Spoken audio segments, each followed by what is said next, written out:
Where are the people coming from, the ones that are being trafficked and smuggled? And then which cartels are doing this? And third, how are they finding each other? Well, these are global. The cartels are centered in Mexico, but the reach now is global. And if it's like everything else, Jillian, at this point, the experts tell me, and I've spent a lot of time studying this, it's happening on the internet. Mm. Um, there's the dark net where a lot of this stuff is communicated, and but then you can go to TikTok and different social media platforms, and there are instructions there that say if you're coming out of China or you're coming out of European countries or whatever, it tells you here's how to get to the southern border, uh, Mexico and the United States. Here's how to get there. It'll tell them, all right, you've got to get to this country in Central America. You get this train, you ride it up through here, then you're going to have to walk through a certain part. You can pick up a bus here, you can do that. It gives you absolute step-by-step roadmap. Here's how much it's going to cost. You're going to have to pay this here. You don't want to try to cross this particular stream or this river at this time of day because it's going to be um, there are going to be a lot of guards around at that time. It tells you what times you want to do it, when you want to do it, and it also interprets policies because federal guards, you can claim asylum and they will process you into the country. Uh, you know, Texas, they're going to detain and return you. So they'll say if you see a brown uniform, hide. You see a green uniform, run to them. My They God. will process you and give you a court date 7 years down the road.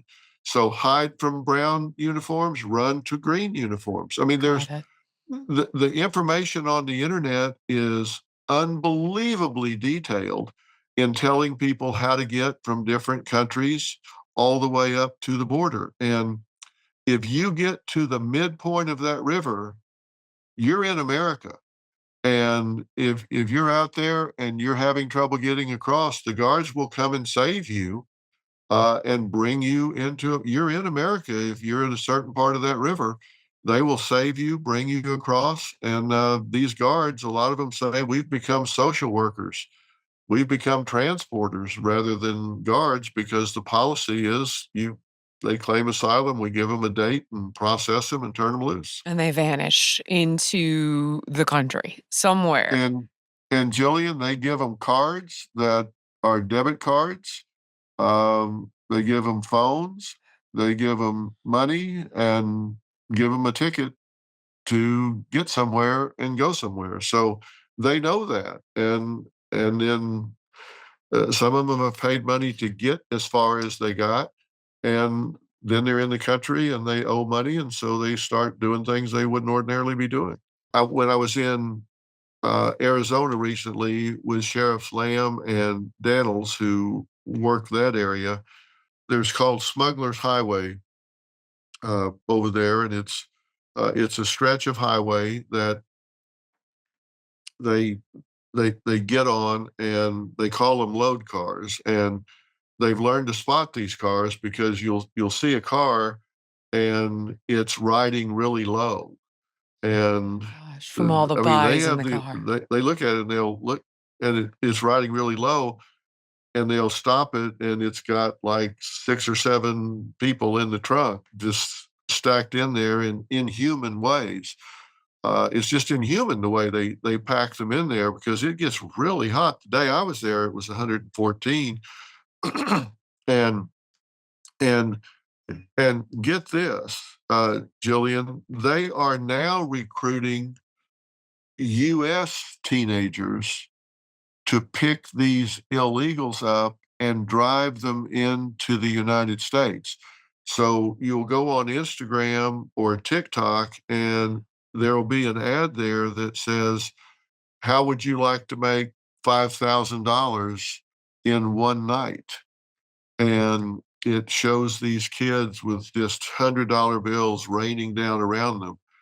They're recruiting kids as young as 12 years old, and they steal mom's car after she goes to bed and drives to a designated place, and they will pick up illegals and get paid as much as $800 a head if they don't go through a checkpoint, and $2,000 a head if they do go through a checkpoint, to drive these illegals up further into the country and drop them off. And you know, a lot of these kids are like, "Oh my gosh, I can make $10,000 in a night to drive these people up there." Some of them are children, some of them are adults.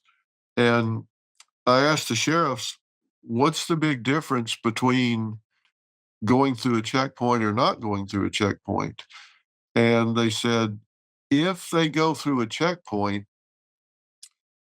they want them to go through a checkpoint because they will get stopped, they'll get checked, and some of them they'll say, to get paid, if they stop you in a checkpoint, you need to run. When they say pull over to this area, take off and just keep going, trust me, they'll stop chasing you, because they're not worried about that teen and they're not worried about the people in their car. When they run for it, all the guards chase them. And 3 cars back in the line is the car that matters. It's the one that's loaded up with high value cargo, Right. very expensive drugs that they're bringing in, or high value targets they're bringing in. That's a decoy, and they get the naive teen to initiate a high speed chase that draws all the guards away. And 3 cars further back in the line is the real cargo they're trying to get into the country. And they sacrifice this teen who gets caught and maybe has a there's one teen that we looked at there. I met the daughter who crashed into this woman's mother and cut the car in half, killed the mother on impact. And this 16-year-old kid has life in prison because he ran from a checkpoint. But they're recruiting U.S. teens to be mules and drive these people into the country. And some of them are decoys and high speed chases. That's how evil these people are. Keeping it real with Jillian Michaels.